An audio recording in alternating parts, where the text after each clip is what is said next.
There's no alarm expected, so if it's one goes, it's real, and we meet on the ice rink. If you have your skates or failing that, King Henry Street round the corner. And I don't think there are any members of the public who are wanting to be filmed or not filmed. Okay, let's go through. Apologies for absence, as I understand there are none. Joe Jones, we're late. Okay. Members' interest, colleagues, any interest to declare? Minutes of previous meeting. Colleagues, you happy with that? Lovely. Okay.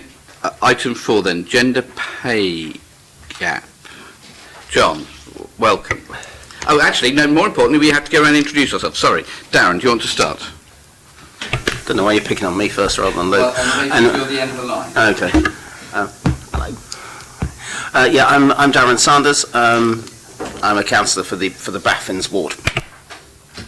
Luke Stubbs, councillor in Eastern Carringswater. Gerald Van Jackson, chair of the Employment Committee and leader of the council.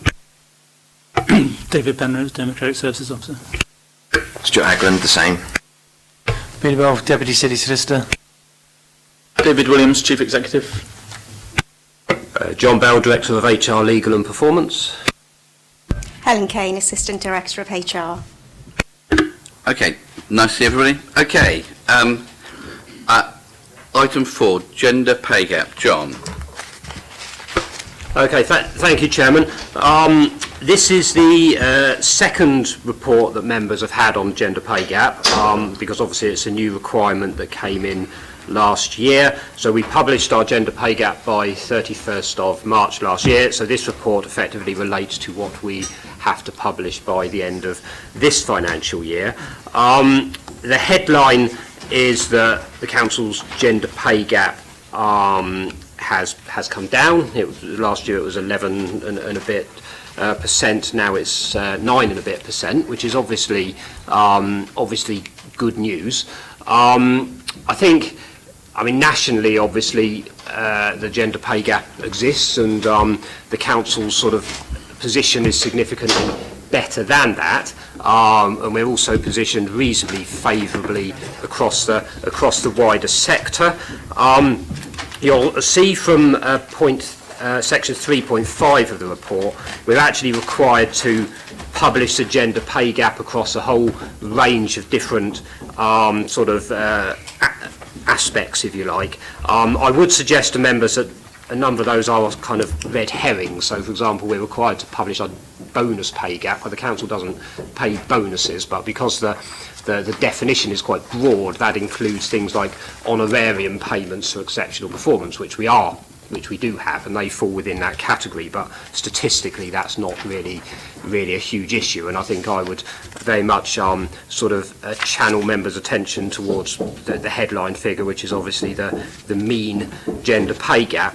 Now, we did include in our report a number of actions last time which we will be pursuing, so those are contained in the body of the actual published report itself, which is I think page 28 in your report pack, and I've updated on sort of what we're doing with all of those activities, and I think the reality is obviously it's a fairly long-term game. I don't think any of these are kind of magic wand type solutions. There are a whole range of things which we should be doing as a responsible employer to ensure that there's sort of equality of opportunity, and we're not inadvertently or indeed advertently discriminating against one gender over another. And I think a number of, I think all those actions are in train, and they are pointing us in the right direction. The other thing before wrapping up, which I'd just like to stress really, is that obviously this is about our gender pay gap. It's not about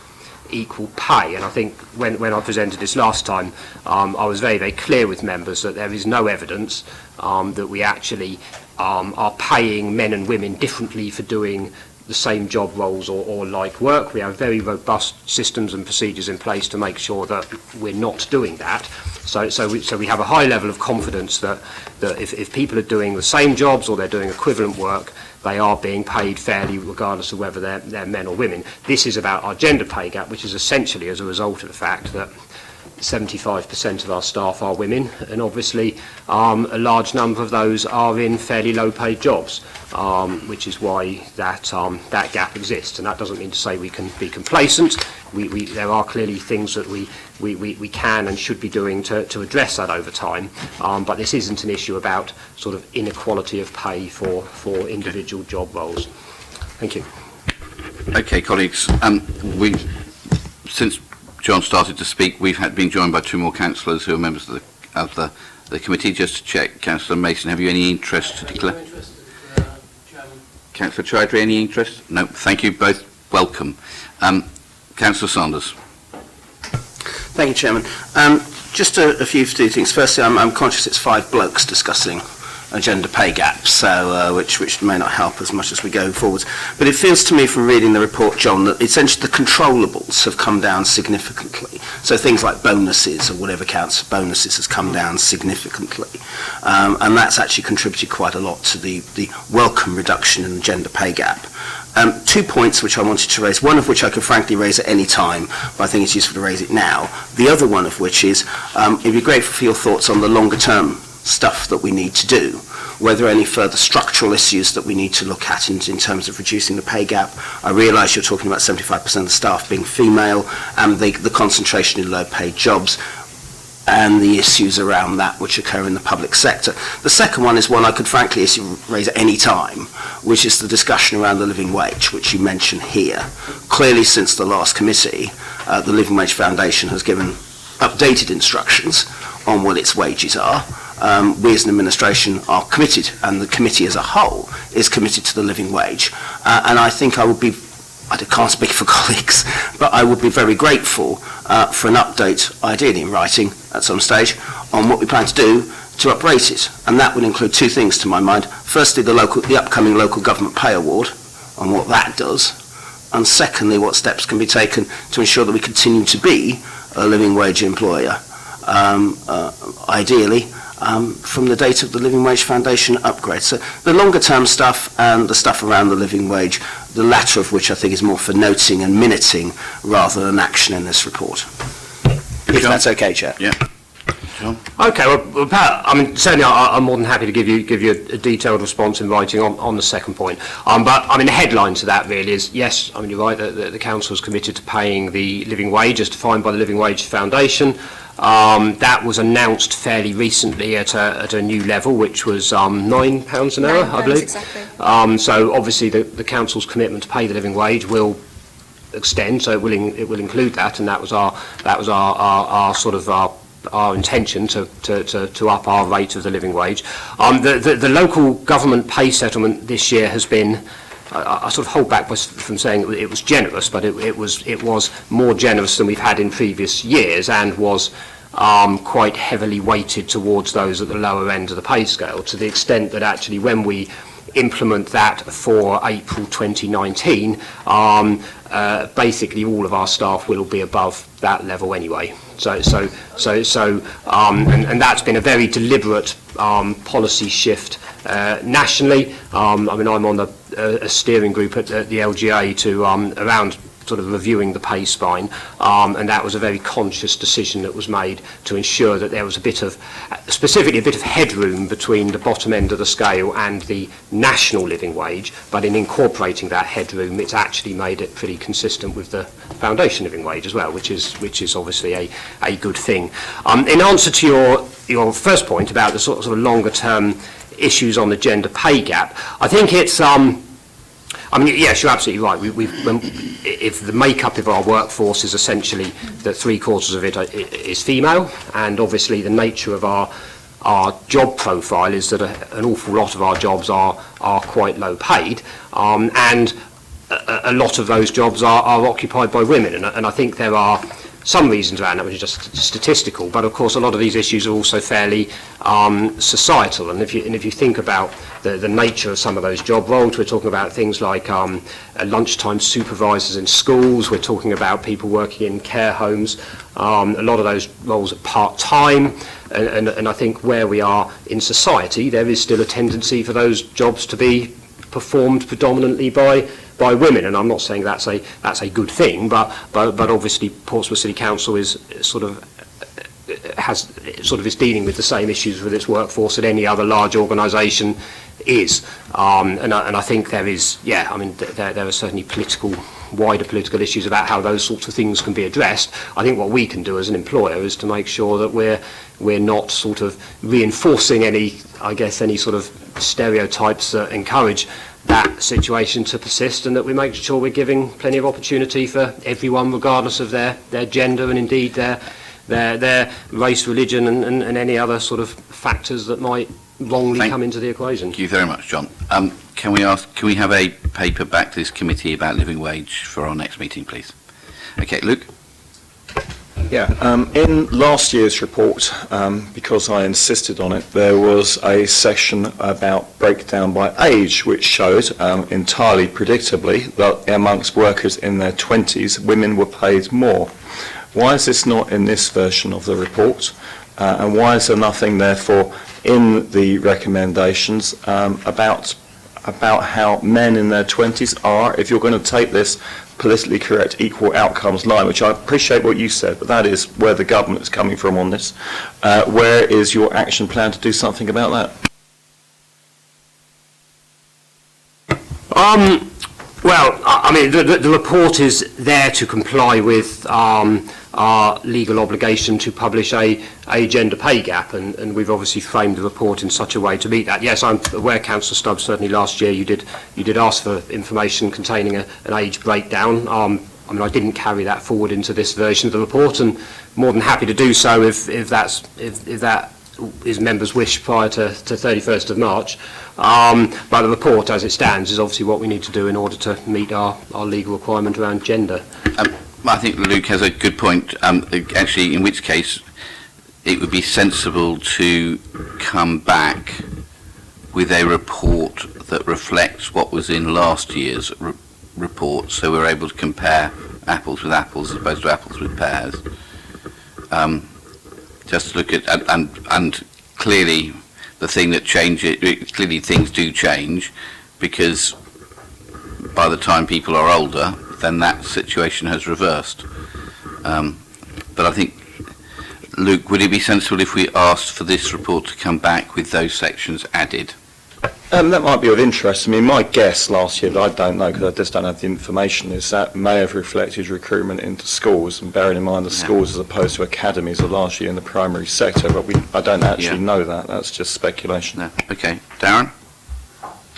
Just to sort of smooth the administrative processes, can I propose that we add 2.4 to the recommendations, which is that we essentially agree the first three recommendations, and then add 2.4, that an updated report with an age breakdown comes back to this committee for noting, as I think that gets around Luke's point, which is a fair one, whilst actually saying, we sort of agree with what's going on, and in particularly we agree the action plan as set out in Appendix 1, because I think that will give colleagues the ability to actually make some progress, whilst we look at some of the deeper work that Luke has outlined.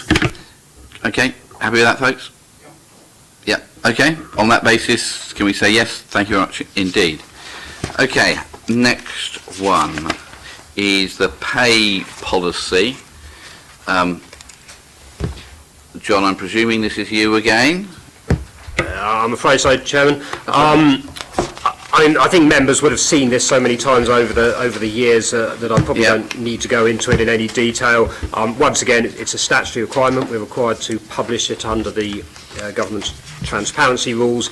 It will need to go forward to full council by 31st of March, but I don't think there's anything in it that's significantly different to previous versions that members would have seen, so I don't think it's necessary for me to dwell on any points within it, but happy to take any questions members may have. Darren? Just one question, really. Committee has previously talked about doing what would be the 1920 pay policy up front and early. When were you planning to put that in front of us?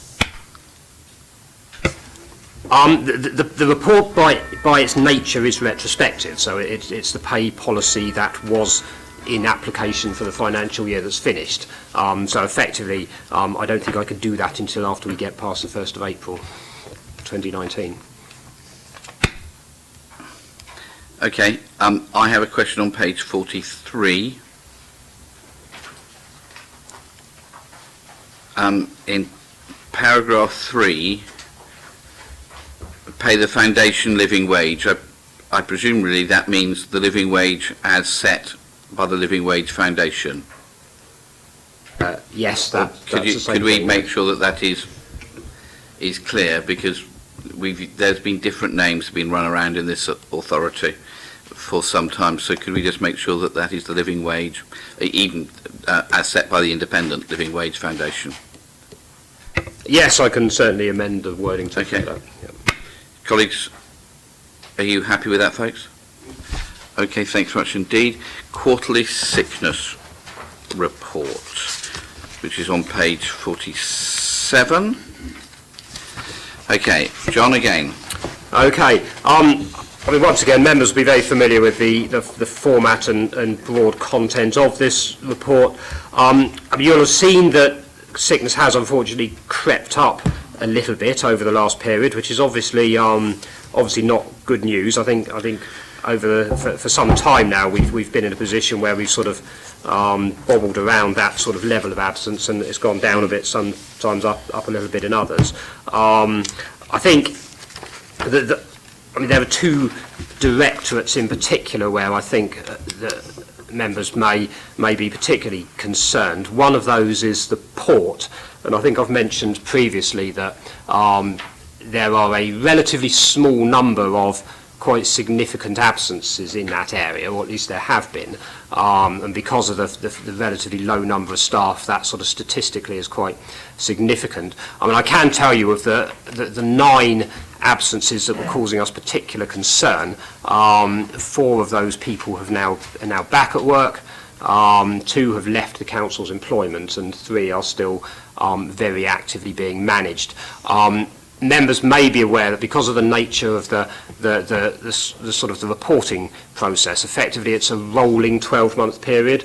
So even once a particular sickness kind of issue, if you like, has been resolved, that obviously remains in the stats for 12 months until eventually it sort of drops out, and so there is always a time lag between issues being resolved and when they drop out of the statistics. And I think what members will see is that because the issues in that area have been dealt with, that number will start to go down in subsequent periods. I think the other area where absence has increased is in adult social care, and I've actually asked Andy Biddle to be present today should members have any questions about sort of particular issues in that area and what actions are being taken by management to address them. The other thing I just refer members to is the various work being done to promote well-being, and this is obviously a big agenda for the council at the moment, and we're doing a lot of really active work in that, which I've detailed in the report, and that's included actually gaining some additional funding for the Well at Work project, which I think is that's about £350,000 that the council's gained to promote well-being, both within its own workforce and the wider city. And obviously we've got a particular focus on mental health and stress at the moment, which has always been a big cause of absence, as members will be aware, and of course it's an area that's continuing to evolve in terms of how that's managed, how it's identified, and how that's dealt with within the workplace. So that's what I wanted to mention, and obviously if members have any questions either of myself or of Andy, I'm happy to take those. Okay, Andy, thank you very much for coming. In some ways, I don't think we should be treating people equally, and I would be asking the director of both the Port and Adult Social Care to come to our next meeting to talk through what strategies they have in place to address this. And it seems to me unfair to ask you to do that when we're not got the Port here as the 2 main outliers. John, you're looking worried. Yeah. Well, if I can just assist on that one. Mike Sellers, the Port Director, has been to a previous meeting of this committee to explain. So fine, and the numbers are still too large. Darren. Gerald, I think we've got 2 different approaches here. I think the first one John has already outlined, that in fact with the Port, some of the 2/3 of the issues are being managed. and will be managed out of the system over the next 12 months. So I think rather than Mike coming here, it will be useful in terms of future commentary, John, on these things, to actually explain how that process is being managed. Because otherwise we may get an artificial figure. And it may also be useful if you can calculate the numbers to see exactly what impact those 6 will have on the future figures. Where I would agree with you, Gerald, is around the Director of Adult Social Care coming here, because I think we all know it's an incredibly stressful department. We all know it deals with incredibly stressful sets of situations, and people do a fantastic job. And it is inevitable that there will be times where the stress is too much. It will be inevitable when there are particular pressures. I think it will help us, particularly as we move through our budget processes, to know exactly where the real stresses lie and how much of it is systemic and how much of it is individual. So I would agree with you on that, Gerald.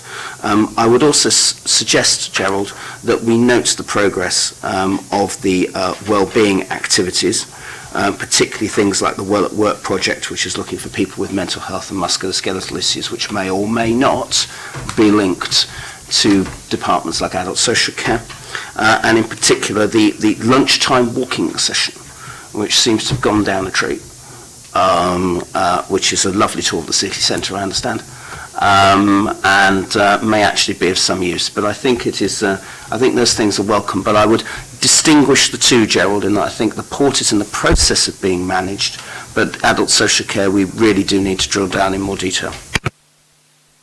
Hugh.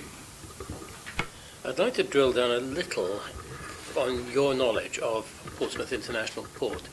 Are most of the long-term illnesses, as one might expect with people working outdoors, musculoskeletal?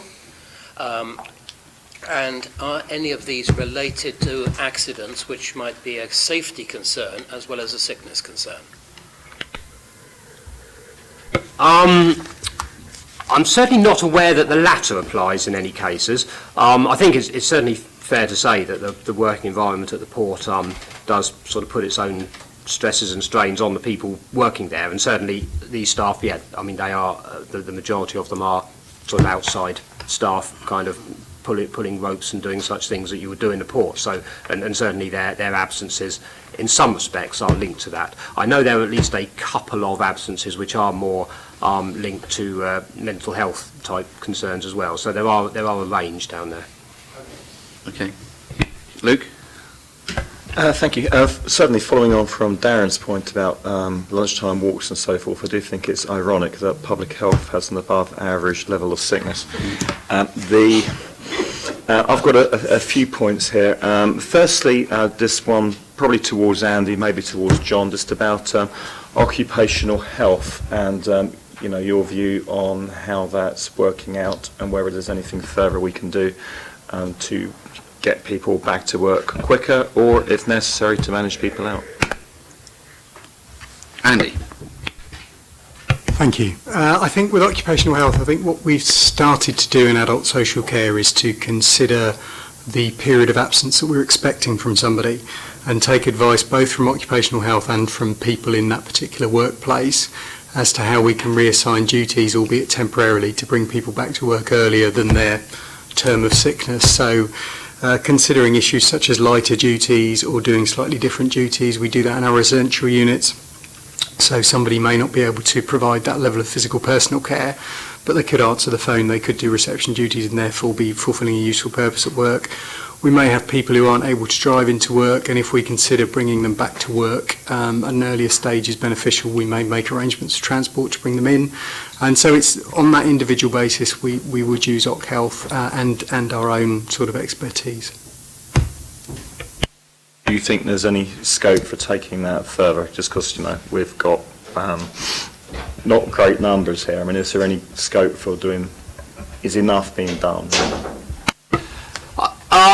Yeah, I mean, Oc Health's always been it always sort of comes up as part of this discussion, quite rightly, because obviously that's a service that we contract out, and we do a lot to very actively manage the effectiveness of that service. We're actually due to be reletting the contract for occupational health in the near future, and part of the job of doing that is that we've been talking to managers from across the organisation as well as other stakeholders like trade unions to sort of say, well, look, kind of what do you actually need from this service? How can we make it better in future? How can we make it more useful to you? I think we need to be clear that Oc Health, it isn't there just as a sort of a pre-dismissal service, if you like. I mean, inevitably there will be occasions when cases are referred to Oc Health, and the outcome of that is that we come to the decision that someone's employment needs to end. But primarily, Oc Health should be about properly understanding reasons of absence and what we need to do in the workplace to get the person back at work. And its effectiveness tends to depend a lot on how quickly referrals are made and whether they're being made for the right reasons. And I think Andy's absolutely right in sort of his thought process as a manager is to be thinking about sort of where Oc Health is best applied and at what point. 3 other quicker points just to make as well. So firstly, on these figures, when you're making the preferred measure, according to the report, the bottom line, which is total excluding schools but including agency workers, I think that's a little misleading because agency workers are always going to be zero. By definition, they can't be anything else. So I would suggest that the more important figure is the one excluding schools, also excluding agency workers. That's my first point. My second one is when we're talking about the port, of course, the other entity, which is not listed on here because it's not direct PCC employment, is MMD. And, you know, I would be interested, because I really don't know. I mean, what is the level of sickness in MMD? I've absolutely no idea. I've never seen the numbers on it. I think that might be, I would throw it to the chairman in a moment, but I think that might be something that would be interesting to see. And the other thing which surprises me a little bit looking at these numbers is to see that the total number of non-school staff has risen during the year. Now, I'm not suggesting that's the wrong thing. Sometimes it is the right thing to do. I have approved taking on extra staff myself within adult social care, but nonetheless, it's not quite what I would have expected across the authority as a whole, and I would be potentially interested, if other members are, on some information about the breakdown of where that has come from. Okay, first of all, Donna, welcome. Have you got any interests you need to declare? Thank you, Leader. Sorry that I'm late. No interest to declare at all. Thank you. Yaya. Yes, what I just like to ask you, there is some concern of the port, some absence, some sickness. We can take step to get someone specialized, employ someone to investigate and make report to us that what is the real tragedy and what we can do. Okay, Donna. Thank you very much. Luke mentioned MMD. I'm just trying to recall now off the top of my head. I think it's about 6 point something, but they are reported to Councillor Dowling and I at the MMD board meetings, and I think we've got one end of this week or next week. But we do get them as a council just through Ben and I on the PRED portfolio. Okay, I think there's considerable good sense in having MMD as a line within here, if we're allowed to. In terms of Luke's thing about whether we should include agency or not, I think the point of this is to try to compare what's going on time by time. Is the measure that we've got the one that we've consistently used? Yeah, I mean, we always report like for like, and I guess members can focus on sort of whichever line they feel most appropriately. But certainly, that's the same format we always use for comparison purposes. Yeah. Okay. And going back to Darren's thing, I would like Mike Sellers from the Port to be here. This is not for people to be told off, but if there have been changes in what they've done, it's actually useful for us to know what actions management has taken to try to make changes and address that. So adult social care and the Port are the two significant outliers, and I would like both directors to come next time to explain either what they have done that's making changes or what they intend to do, because we have a responsibility to keep oversight of this on a corporate basis, and that I can't remember when did Mike come to meet this committee? Can't recall. I think it was a couple of meetings ago. Okay. Donna, can you remember?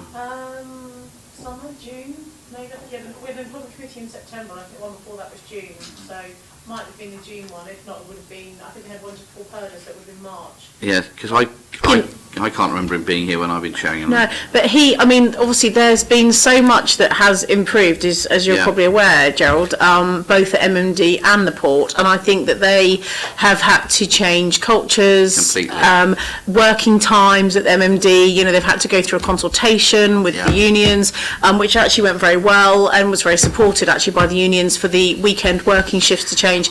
Actually, it would be great to get an update because there have been some great things. I think we're not seeing the positive outcomes of a lot of it yet because it takes time, but by the next quarter hopefully we will do. Yeah. Okay, so I think it was very helpful. I think there were huge amounts of change going on at the port.